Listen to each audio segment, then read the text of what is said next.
বেছি দিম এবাৰ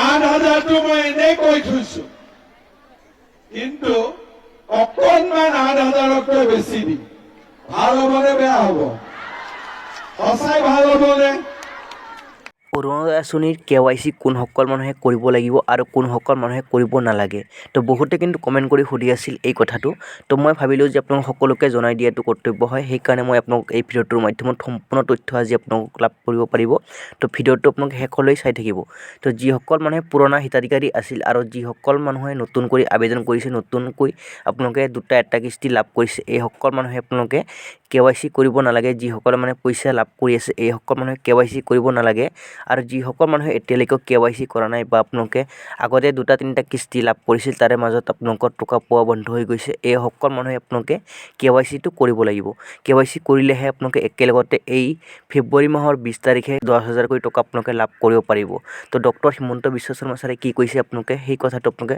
ভাল কৰি মন কৰিব অৰুণোদয় আঁচনিৰ ধন নিয়মীয়াকৈ পাই থাকিবৰ কাৰণে বেংকৰ একাউণ্টটো ঠিক হৈ থাকিব লাগে KYC know your customer KYC নকৰে কাৰণে অৰুণোদয় টকা জমা নহয় চৰকাৰে দি দিয়ে টকাটো মাজত পৰি থাকে একাউণ্টলৈকে নাযায় কিয় একাউণ্টটো KYC হোৱা নাই আপোনালোকে নিজৰ বেংক একাউণ্টটো পৰিষ্কাৰ কৰি ৰাখিব নিজৰ বেংক একাউণ্টটো যদি পৰিষ্কাৰ হৈ নাথাকে তেতিয়া হলে অৰুণোদয় টকা আমি পঠালেও আপোনালোকৰ একাউণ্টত গৈ নাপাইগৈ এইটো হল 1 নম্বৰ 2 নম্বৰ অৰুণোদয় নামৰ বাবে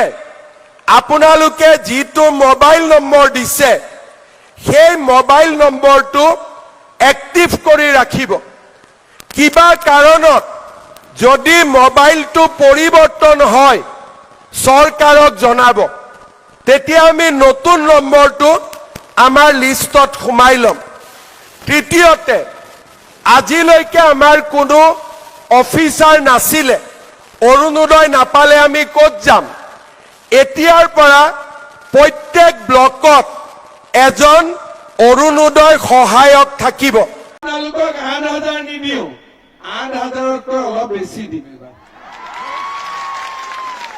8,000টো মই এনেই কৈ থৈছো কিন্তু অকণমান 8,000তকৈ বেছি দিম ভাল হ'বনে বেয়া হ'ব সঁচাই ভাল হ'বনে এতিয়া আপোনালোকে মোক কওক এই 12 তাৰিখে পালে আজি 13 নেকি 13ত পালে 10,000 আকৌ 20ত 8,000 এনেকে সম্ভৱ নেকি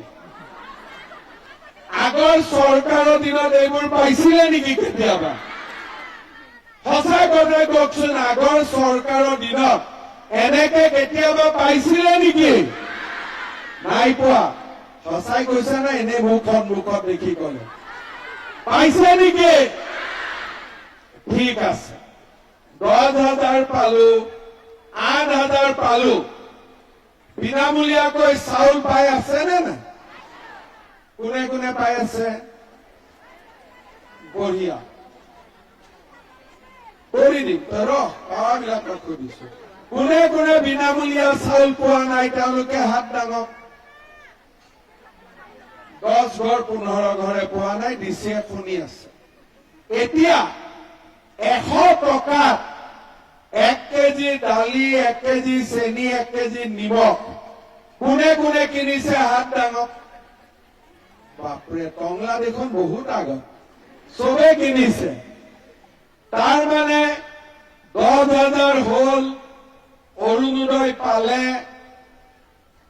আমি দালি দিলো নিমখ দিলো চেনি দিলো কি বাকি থাকিলে আৰু কি থাকিলে মিঠাতেল সঁচাই নে কিমান লাগিব আধা লিটাৰ দিলে হৈ যাব কিমান লাগিব 1 লিটাৰ বাপৰে কোনোবাই কোনোবাই দুয়ো হাত উঠাইছে এতিয়া এইবাৰ আমাৰ চৰকাৰ আহিব দিয়ক। এইবাৰ আমি চেনি, দালি, নিমখ আৰু তেল চাৰিটাই বিনামূলীয়া কৰি দিম। কেনেকুৱা হ'ব? ভাল হ'ব নে বেয়া হ'ব?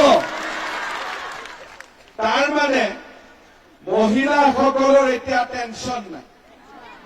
আগতে গেলামাল দোকানত বাকী থাকে, দোকানৰ সন্মুখেদি আহিলে বৌ বাকীটো লাগে, বেয়া লাগে। কেতিয়াবা ঘৰত গেষ্ট আহে, অতিথি আহিলে কৈ দিলো অলপ বহক, চাহ খাই যাব। ভিতৰত গৈ দেখিলো চেনি নাই, আকৌ বাতিটো লৈ কাষৰ মানুহৰ ঘৰত যাব লাগে, হয় নে নহয়? এতিয়া চৰকাৰে আপোনালোকৰ পাকঘৰটো বনাই দিছে। চাউল দিলে, দালি, নিমখ, চেনি, আপোনালোকে ক'লে 1 লিটাৰ তেলো লাগিব। আৰু কি লাগিব আমাক? মই মাজে মাজে চিন্তা কৰো যে আমাক অলপমান চাহপাতো লাগিব। তেতিয়া আমাৰ ঝামেলাবিলাক নোহোৱা হৈ যাব। হ'ব? এতিয়া আগতে আমাক কি দিছিলে? ধুতি, লুঙি। এতিয়া আমাৰ চৰকাৰৰ দিনত আমি ইমানবোৰ সুবিধা পাই আছো, লগত ল'ৰা ছোৱালীৰ পঢ়াৰ খৰচো দেউতাক মাকে এতিয়া দিব নালাগে। এডমিশ্যনৰ টকা আমি দিওঁ। নিযুত মইনা আঁচনিত ছোৱালীবিলাকে পঢ়াৰ খৰচ পায়। এই মাহৰ পৰা ল'ৰাবিলাকেও পইচা পোৱা আৰম্ভ হ'ব। তাৰমানে মাকৰটো এতিয়া কষ্ট কমি গ'ল, ল'ৰা ছোৱালীৰ পঢ়া নালাগে। আৰু এই মাহৰ পৰা বুঢ়া মানুহৰ পেঞ্চনো 250 টকাৰ পৰা 400 টকালৈকে বঢ়াই দিব। তাৰমানে কষ্ট কম, আপোনালোকৰ চিন্তা কম। কিন্তু এই চিন্তা মই কিয় কমাইছো? যাতে আপোনালোক লাখপতি বাইদেউ হ'ব পাৰে। প্ৰথমতে আপোনালোকে গুগল ক্ৰম ব্ৰাউজাৰটো অপেন কৰিব। ইয়াতে আপোনালোকে লিখিব আধাৰ লিংক ষ্টেটাছ। এনেকৈ আপোনালোকে লিখি ইয়াতে চাৰ্চ কৰিব। তো প্ৰথম যিখন লিংক আছে এই লিংকত ক্লিক কৰিব। ইয়াতে ক্লিক কৰাৰ লগে লগে কিন্তু আপোনালোকৰ সন্মুখত এনেকুৱা ধৰণৰ ডেশবোৰ্ডটো অপেন হ'ব। তো আপোনালোকে তললৈ আহিব, অকণমান তললৈ আহিব। ইয়াতে চাব পাৰিছে আধাৰ লিংক ষ্টেটাছ। তো আপোনালোকে ইয়াতে ক্লিক কৰি দিব। ক্লিক কৰাৰ লগে লগে নেক্সট আন এটা পেজ অপেন হ'ব। আপোনালোকৰ সন্মুখত এনেকুৱা পপ এটা আহিব। ইয়াতে ক্লজত ক্লিক কৰি দিব। তো ইয়াতে আপোনালোকে লগ ইন কৰিব লাগিব। ইয়াতে লগ ইনত ক্লিক কৰিব। লগ ইনত ক্লিক কৰাৰ পাছত আপোনালোকে ইয়াতে আধাৰ কাৰ্ডৰ নম্বৰটো এণ্টাৰ কৰিব। ইয়াতে আধাৰ কাৰ্ডৰ নম্বৰটো এণ্টাৰ কৰাৰ পাছত আপোনালোকে ইয়াতে সেম টু সেম আপোনালোকে কেপচাটো ইয়াতে এণ্টাৰ কৰিব। B6TDF এনেকৈ দি কিনে আপোনাৰ কেপচাটো দি কিনে লগ ইন উইথ OTP ইয়াতে ক্লিক কৰিব। তো আপোনালোকৰ ৰেজিষ্টাৰ যিখন মোবাইল নম্বৰ আছে আধাৰ কাৰ্ডৰ সৈতে, এই মোবাইলত এটা OTP আহিব। তো OTPটো এতিয়ালৈকে অহা নাই। OTPটো আহিছে, মই ইয়াতে এণ্টাৰ কৰি দি আছোঁ। OTPটো হ'ল 684555 তো ইয়াতে লগ ইনত ক্লিক কৰি দিম। লগ ইনত ক্লিক কৰাৰ লগে লগে আপোনালোকৰ সন্মুখত এনেকুৱা পপ আপ এটা আহিব। তো ইয়াতে ক্লোজ কৰি দিব। তো ইয়াতে তললৈ আহিব। তো ইয়াতে বেংক ছেভিং ষ্টেটাছ, তো ইয়াতে আপুনি ক্লিক কৰিব। তো অকণমান ৱেইট কৰিব, যিহেতু আপোনালোকৰ নেটৰ ওপৰত ডিপেণ্ড কৰি এই ৱেবছাইটটো কাম কৰি আছে। তো ইয়াতে চাব পাৰিছে ইয়াতে টেকনিকেল ইৰ'ৰ দেখুৱাইছে। তো আকৌ একবাৰ মই ট্ৰাই কৰি আছোঁ। তো ইয়াতে মই আকৌ একবাৰ ট্ৰাই কৰি আছোঁ। ইয়াতে চাব পাৰিছে ইয়াতে আধাৰ কাৰ্ড নম্বৰ, ইয়াতে bank name central bank of India, ইয়াতে বেংক সিডিং এক্টিভ হৈ আছে। ইয়াতে লাষ্ট আপডেট, তো ইয়াতে 5/1/2026 ইয়াতে মানে লিংক কৰা হৈছে। তো আপোনালোকৰ লিংক আছে নে নাই আপোনালোকে এনেকৈ চেক কৰিব পাৰিব, আৰু যিসকলৰ লিংক নাই এইসকলে কেনেকৈ লিংক কৰিব সেয়াও মই আপোনালোকক দেখুৱাই দি আছোঁ এই ভিডিঅ'টোৰ মাধ্যমতে। ভিডিঅ'টো আপোনালোকে শেষলৈ চাই থাকিব, চালেহে আপোনালোকে সকলো সমস্যাবোৰ সমাধান কৰিব পাৰিব। আহক সেইটো কেনেকৈ আপোনালোকে চাব মই দেখুৱাই দি আছোঁ। টাইপ কৰিব npci.org। তো চাৰ্চ কৰাৰ লগে লগে আপোনালোকৰ সন্মুখত ফাৰ্ষ্ট যিটো লিংক আহিব npci.org ইন, তো এই ৱেবছাইটটোত আপোনালোকে ক্লিক কৰিব। তো ক্লিক কৰাৰ লগে লগে কিন্তু আপোনালোকৰ সন্মুখত এনেকুৱা ধৰণৰ ইণ্টাৰফেচটো অপেন হ'ব। তো ইয়াতে মই আপোনাক দেখুৱাই দি আছোঁ, এনেকৈ আপোনালোকৰ সন্মুখত অপেন হ'ব। তো ইয়াতে আপোনালোকে কি কৰিব, আপোনালোকে ইয়াতে 3 লাইন পাব, 3 লাইনত ক্লিক কৰিব। ইয়াতে কনজিউমাৰ আছে, কনজিউমাৰত ক্লিক কৰিব। তো ইয়াতে আপুনি চাব ভাৰত আধাৰ সিডিং এনেবল, তো ইয়াতে আপোনালোকে ক্লিক কৰিব। তো ইয়াতে আপোনালোকে ক্লিক কৰিব। তো ক্লিক কৰাৰ লগে লগে আপোনালোকৰ হাতত 8 মিনিট সময় দিয়া হ'ব। এই 8 মিনিটৰ ভিতৰত আপোনালোকে এই যিটো ফৰ্ম আছে এই ফৰ্মখন ফিল আপ কৰি কিনে ছাবমিট কৰিব লাগিব। তো ইয়াতে আপোনালোকে আধাৰ সিডিঙত আপোনালোকে ক্লিক কৰিব। তো ইয়াতে আপোনালোক আধাৰ কাৰ্ডৰ নম্বৰটো এণ্টাৰ কৰিব। তো ইয়াতে আধাৰ কাৰ্ডৰ নম্বৰটো এণ্টাৰ কৰিব। ইয়াতে আপোনালোকে ৰিকুৱেষ্ট অফ আধাৰ, তো ইয়াতে সিডিঙত ক্লিক কৰিব। আপোনালোকে ইয়াতে বেংক সিলেক্ট কৰিব। তো আপোনালোকৰ যিটো বেংক আছে এই বেংকখন আপোনালোকে ইয়াতে সিলেক্ট কৰি ল'ব, আৰু মোৰ যিখন বেংক আছে মই ইয়াতে সিলেক্ট কৰি লৈ আছোঁ। তো মোৰ চেণ্ট্ৰেল বেংক অফ ইণ্ডিয়া, তো ইয়াতে ক্লিক কৰিছোঁ। ইয়াতে সিডিং টাইপ আপোনালোকে ফাৰ্ষ্ট যিটো আছে অপশ্যন এই অপশ্যনটোত ক্লিক কৰিব। ইয়াতে আপোনালোকৰ বেংক একাউণ্ট নম্বৰটো দিব লাগিব। তো ইয়াতে মই বেংক একাউণ্ট নম্বৰটো ইয়াতে দি আছোঁ। তো আপোনালোকৰ যিটো বেংক একাউণ্ট আছে এই বেংক একাউণ্ট নম্বৰটো ইয়াতে ধুনীয়াকৈ লিখি দিব। তো ইয়াতে আপোনালোকৰ বেংক একাউণ্ট কনফাৰ্মত 2বাৰকৈ আপোনালোকে দিব, কনফাৰ্ম কৰিব। তো ইয়াতে এই বক্সখন টিক মাৰ্ক কৰিব। তো আপোনালোকৰ যিটো মানে কেপচাৰ আহিছে এই কেপচাৰটো আপোনালোকে চেম টু চেম আপোনালোকে কেপচাৰটোত দিব, দি কিনে ইয়াতে ছাবমিট অপশ্যনটোত ক্লিক কৰিব। তো ইয়াতে ছাবমিট অপশ্যনটোত ক্লিক কৰিব আপোনালোকে, ছাবমিট অপশ্যনটোত ক্লিক কৰিব।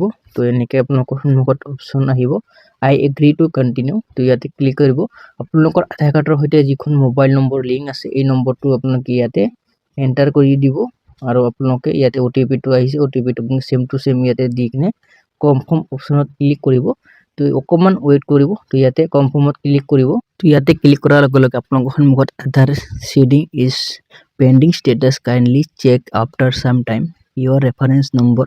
ইয়াতে ৰেফাৰেঞ্চ নম্বৰটো জেনেৰেট হৈ আছে। তো আপোনালোকৰ সন্মুখতে লাইভ প্ৰুফ দেখুৱাই দিম। যিসকল মানে অৰুণোদয় আঁচনি হওক বা চৰকাৰী ঘৰৰ বাবে হওক, আপোনালোকে কিন্তু আধাৰ কাৰ্ডৰ সৈতে আপোনালোকৰ বেংক একাউণ্টটো লিংক কৰাটো বাধ্যতামূলক হয়।